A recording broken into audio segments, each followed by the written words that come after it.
Good afternoon students. எல்லோரும் MBBS students தானே? எத்தனை பேர் இருக்கீங்க? 250 பேரா?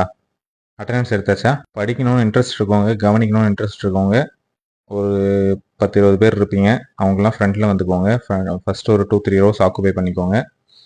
கவனிக்க விருப்பம் இல்லாதவங்களாம் பின்னாடி பெஞ்சுக்கு போயிட்டு நீ மொபைல் நோண்டுவியோ இல்லை படுத்து தூங்குவியோ என்ன வேணால் பண்ணிக்கோ. பட் ஒருத்தன் கூட ஒருத்தன் பேசாத.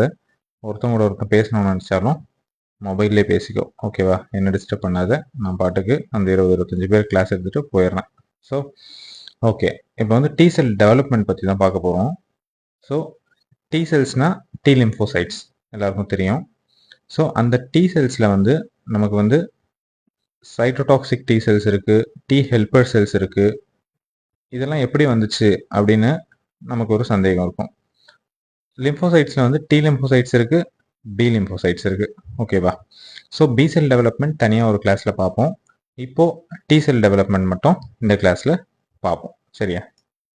ஸோ ஃபஸ்ட்டு பார்த்தீங்கன்னா டி செல் தைமஸ்லேருந்து தான் நமக்கு டி செல்ஸ் டெவலப்மெண்ட் ஆகும். ஆனால் before birth in early fetal life அப்போ நம்மளுக்கு போன் மேரோவில் இருந்தும் லிவரில் இருந்தோம்னா இந்த டி செல்ஸ் நமக்கு ப்ரொடியூஸ் ஆகும். போன் மேரோ லிவரில் இந்த ப்ரோஜெனிட்டார் டி செல்ஸாக அது ப்ரொடியூஸ் ஆகி it will be attracted towards the thymus from 3rd or 4th month of life. தைமஸோட ஆரிஜின் பார்த்தீங்கன்னா 3rd month ஆஃப் இன்ட்ராயூட்ரைன் லைஃப்பில் தைமஸ் டெவலப் ஆக ஸ்டார்ட் ஆகும். So it attains it's peak maturity at puberty and after puberty it will start degenerating. ஓகேவா? ரொம்ப ஆக்டிவாக எப்போ இருக்கும்னா பர்த்தில் தான் தைமஸ் ரொம்ப ஆக்டிவாக இருக்கும். ஸோ இதுதான் சொல்லு, தைமஸ் எப்போ ஆக்டிவாக இருக்கும்னு சொன்னேன் சார்? தெரியல சார். கவனிங்க, thymus 3rd month of intrauterine லைஃப்பில் டெவலப் ஆக ஸ்டார்ட் ஆகும்.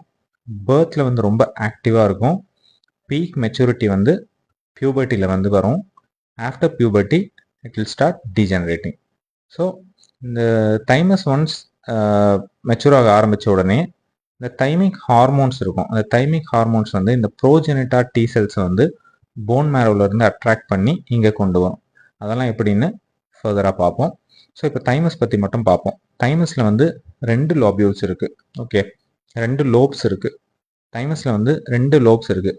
இது ஒரு லோப், இன்னொரு லோப் இருக்கும். இது ஒரு லோபை மட்டும் மேக்னிஃபை பண்ணி பார்க்கும்போது அது கேப்சூல் இருக்கும். அதுலேருந்து ஒரு ட்ரபிகுலே உள்ளே இன்வாஜினேட் ஆகும். This trabeculae will separate thymus into small lobules. Okay, இந்த பெரிஃபரலாக இருக்கிறது கார்டெக்ஸ், சென்ட்ரலாக இருக்கிறது medulla. Thymic cortex will contain thymocytes. லிம்போசைட்ஸ்னா எல்லாருக்கும் தெரியும்ல? லிம்போசைட்ஸ்னா தெரியுமாடா? தெரியும் சார். லிம்போசைட்ஸ்னா தெரியும் சார். அது ஒரு type of WBC sir. Okay, இதாச்சும் சொல்லிட்டேன். ஸோ தைமஸில் இருக்கிற லிம்போசைட் பேர் தான் தைமோசைட். ஓகேவா? இந்த கார்டெக்ஸில் இருக்கிற தைமோசைட்ஸ்லாம் இம்மெச்சூராக இருக்கும். வேற மெடுலாக இருக்கிற தைமோசைட்ஸ்லாம் மெச்சூர் தைமோசைட்ஸாக இருக்கும். ஓகேவா?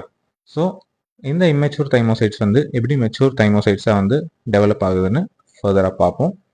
ஸோ ஆல்ரெடி சொன்ன மாதிரி thymus is the site of proliferation and maturation of T cells.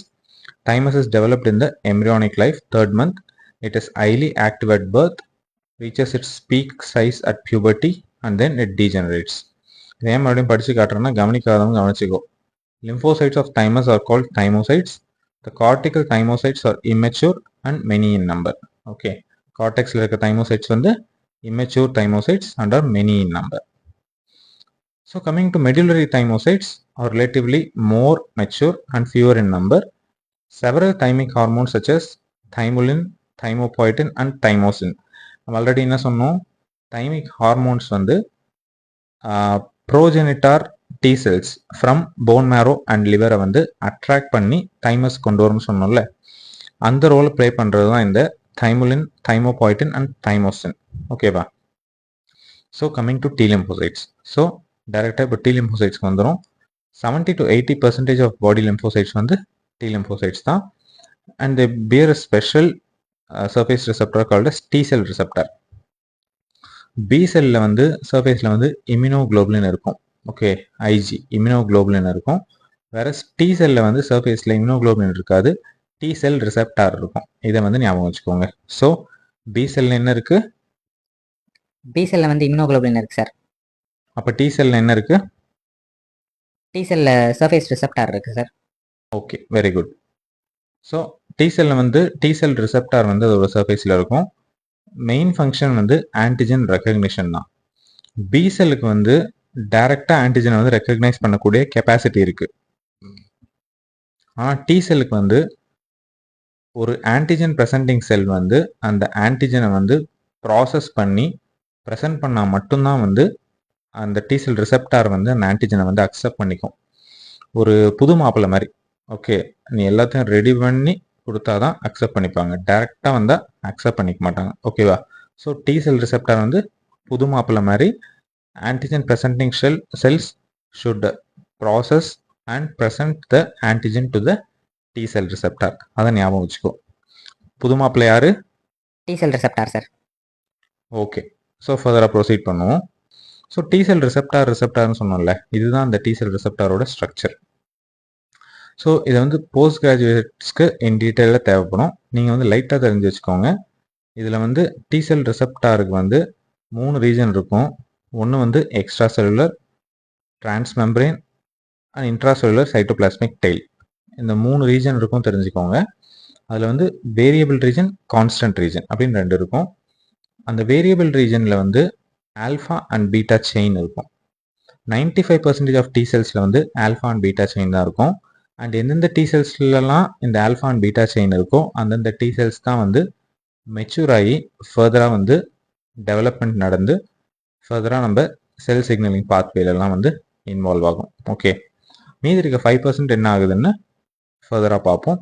மீதி இருக்க 5% வந்து ஆல்ஃபா பீட்டா செயின் இல்லாமல் காமா டெல்டா செயின் வந்து ஃபார்ம் ஆகும். அந்த காமா டெல்டா செயின் ஃபார்ம் ஆகிற டி செல் பேர் வந்து காமா டெல்டா டி செல். அந்த காமா டெல்டா டி செல்லும் வந்து மெச்சூர் ஆகும் அந்த 5%. பட் அது வந்து கட் மியூக்கோசால இருக்குது. அதுக்கு வந்து என்ன ரோல் அப்படின்றது இது வரைக்கும் யாரும் வந்து கண்டுபிடிக்கல. ஸோ ஃபர்தராக அதை பற்றி நம்ம பேச வேண்டிய அவசியம் இல்லை. ஸோ நம்மளுக்கு மெயின் இது ஆல்ஃபா பீட்டா செயின் இருக்கிற அந்த மெச்சோர் டி செல்ஸ் தான் வந்து நம்மளோட எய்ம். அது வந்து 95%. ஓகே,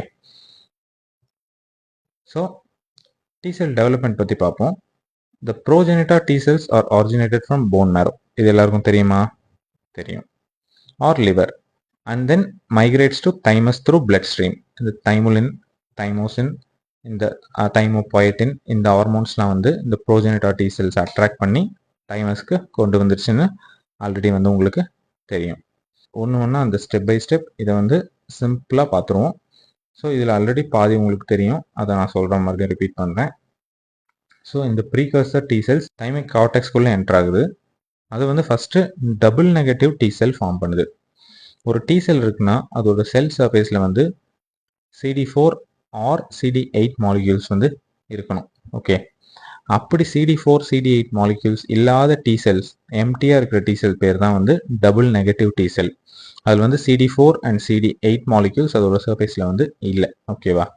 ஸோ இந்த டபுள் நெகட்டிவ் டி செல் வந்து ஒரு CD3 செல்லை ஃபார்ம் பண்ணும். அந்த CD3 செல்லில் வந்து 95% வந்து will have alpha beta chain. Already சொன்னோம் இல்லையா? அந்த ஆல்ஃபா பீட்டா செயின் இருக்கிறது வந்து இந்த ஃபேட்டுக்கு போகும். காமா டெல்டா செயின் இருக்கிறது வந்து இந்த ஃபேட்டுக்கு போகும், இந்த பாத்வே. ஸோ முதல்ல காமா டெல்டா செயின் இருக்கிறத பார்த்துருவோம். காமா டெல்டா செயின் இருக்கிறது வந்து அப்படியே ஒரு 5%. அது வந்து ப்ரிமிட்டிவ் செல்ஸாக இருக்கும். அப்படியே மெடுலாக்கு போயிட்டு மெச்சூர் செல்ஸாக மாறிடும். And it will ultimately form a mature gamma delta T cell. Okay, இந்த mature gamma delta T cell தான் நம்ம ஆல்ரெடி சொல்லிட்டோம் கட் மியூக்கோசால இருக்கும். ரோல் எதுவும் வந்து ஐடென்டிஃபை பண்ணல, அப்படியே இந்த பாத்வேவை வந்து விட்டுருவோம். நெக்ஸ்ட் இந்த 95% of T cell which has CD3 molecule will form double positive T cell. Double positive T cell என்னது? CD4 and CD8 molecules வந்து ஒரு T cell இருக்குன்னா that is called double positive T cell. இந்த double positive T cell வந்து has 3 fates. ஒன்று வந்து positive selection, இன்னொன்று வந்து டெத் பை நெக்லெக்ட், இன்னொன்று வந்து நெகட்டிவ் செலெக்ஷன். பாசிட்டிவ் செலெக்ஷன்னா ஒன்றும் இல்லை, நம்மளுக்கு யூஸ்ஃபுல்லாக இருக்க போகிற அந்த 5% ஆஃப் T செல் தான் வந்து positive selection. 5% of double positive T cell whose alpha and beta receptors are capable of recognizing their MHC molecule are positively selected. இந்த ரெண்டு red colour and green colour இருக்குல்லையா, இதுதான் positively selected and they form the T cell containing CD4 molecules and CD8 molecules. இது வந்து mature ஆகி it will form cytotoxic T cell containing CD8 molecule and T helper cell containing CD4 molecule. Okay, so 5% of the cells from this 95% will contain CD8 molecule and CD4 molecule separately, and ultimately it will form a mature T helper cell and cytotoxic T cell. Okay, so இது வந்து positive selection, நம்மளுக்கு யூஸ்ஃபுல்லாக இருக்க போகிற அந்த 5% cells. Death by neglect 90 to 95% of cells வந்து failed positive selection because they do not specifically recognize the MHC molecule. MHC molecule recognize பண்ணாத T செல்ஸ்லாம் வந்து they will die. அதே மாதிரி நெகட்டிவ் செலெக்ஷன், செல்ஃப் ஆன்டிஜனுக்கு ரியாக்ட் பண்ணக்கூடிய அந்த செல்ஸ் வந்து ஆட்டோஇம்யூன் டிசார்டர்ஸ் வரக்கூடாதுன்றதுக்காக they will be killed by apoptosis. Okay, so இதில் வந்து யூஸ்ஃபுல்லாக இருக்க போகிற T cells என்னது, இந்த 5% of the cells which has alpha beta receptor recognizing the MHC molecule, forming CD8 molecules and CD4 molecules on their surface, resulting in formation of cytotoxic T cell and T helper cell.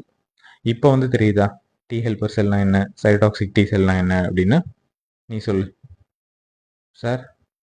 என்ன sir சொல்லணும்? T helper cellனா என்ன, cytotoxic T cellனா என்ன, என்னென்ன molecules அதில் இருக்கும் சொல்லு sir. D helper செல்னா அதில் வந்து CD4 மாலிக்யூல் இருக்கும் சார் சர்ஃபேஸில். சைட்டோடாக்சிக் டி செல்னா CD8 மாலிக்யூல்ஸ் இருக்கும் சார் சர்ஃபேஸில். சரி, okay, very good, okay. So இந்த CD4 T helper cells and CD8 T helper cells வந்து சர்க்குலேஷனில் ரிலீஸ் ஆகி லிம்ஃபாய்டு ஆர்கன்ஸில் செட்டில் டவுன் ஆகிட்டு எப்போல்லாம் ஆன்டிஜெனிக் ஸ்டிமுலஸ் வருதோ அப்போல்லாம் வந்து it will release the T cells for it's action. So இப்போ சொன்ன டைப்ஸ் ஆஃப் T cells வந்து லைட்டாக டச் பண்ணுவோம். CD4 T helper cells. Following antigenic stimulus, the T helper cells differentiate into two subsets. One வந்து TH1, TH2. TH1 வந்து involved in cellular immunity. TH2 is involved in humoral immunity. ஓகேவா? Another rare type of subset ஒன்று இருக்கு, அது வந்து TH17. That is responsible for several autoimmune disorders including rheumatoid arthritis. Okay, it produces interleukin 17 and interleukin 22. இதெல்லாம் தெரிஞ்சு வச்சுக்கோங்க. Okay, compulsory நீங்கள் எழுதணும் அவசியம் கிடையாது. ஆனால் CD4 செல்ஸ் பற்றியும் CD8 செல்ஸ் பற்றியும் கம்பல்சரியாக எழுதணும். ஓகே, ஸோ நெக்ஸ்ட் பார்த்தீங்கன்னா CD8 cytotoxic T cells. CD8 molecules and recognize the intracellular antigens. So CD8நாலே வைரல் ஆன்டிஜென்ஸையும் டியூமர் இன்ஃபெக்டட் செல்ஸையும் கில் பண்ணக்கூடியது தான் அதோட main role. Okay, they are processed by any nucleated cells and presented along with MHC1, hence involved in destruction of virus infected cells and tumor cells. CD8 ன்னு சொன்னாலே virus infected cells and tumour செல்ஸை வந்து அது kill பண்ணுன்றதை நீங்கள் எழுதி ஆகணும். ஓகேவா? So another rare type of T cell called as regulatory T cell. It is responsible for peripheral tolerance and it possesses surface markers such as CD4, CD25, FOXP3. Deficiency of FOXP3 will cause IPEX syndrome. இதெல்லாம் வந்து PG லெவலில் வேணும்னா தெரிஞ்சு வச்சுக்கோங்க. Immune dysregulation, polyendocrinopathy, enteropathy X linked syndrome. இது வந்து regulatory T cell. Okay, so இதை பற்றி ஆல்ரெடி பேசிட்டோம். காமா டெல்டா T cell இந்த ஒரு 5%. It does not require antigen processing. T cellனால என்ன பேசணும், ஃபஸ்ட்டு பி செல் மாதிரி கிடையாது, அது வந்து பெரிய வீட்டு மாப்பிள்ளை. அதனால் வந்து அதுக்கு வந்து antigen processing and antigen presentation வேணும்னு பேசிடணும். ஓகேவா? ஸோ ஆனால் இங்கே வந்து T cells வந்து இந்த gamma delta T cell does not require antigen presentation and it is present in the gut mucosa and its function is not known yet. So class வந்து ஒரு 10-15 பேர் கவனிச்சிருப்பீங்க. இது வந்து ஒரு ஸ்லைடில் இருந்தும் நீங்கள் ஒரு பாயிண்ட்டை கிராஸ் பண்ணியிருந்தீங்கன்னா போதுமானது. இப்போ வந்ததுக்கும் கிளாஸுக்கு வரதுக்கு முன்னாடிக்கும் கிளாஸுக்கு வந்த பிறகும் ஒரு 10 to 15% நீங்கள் கிராஸ் பண்ணியிருந்தீங்கன்னா அதுவே போதும்.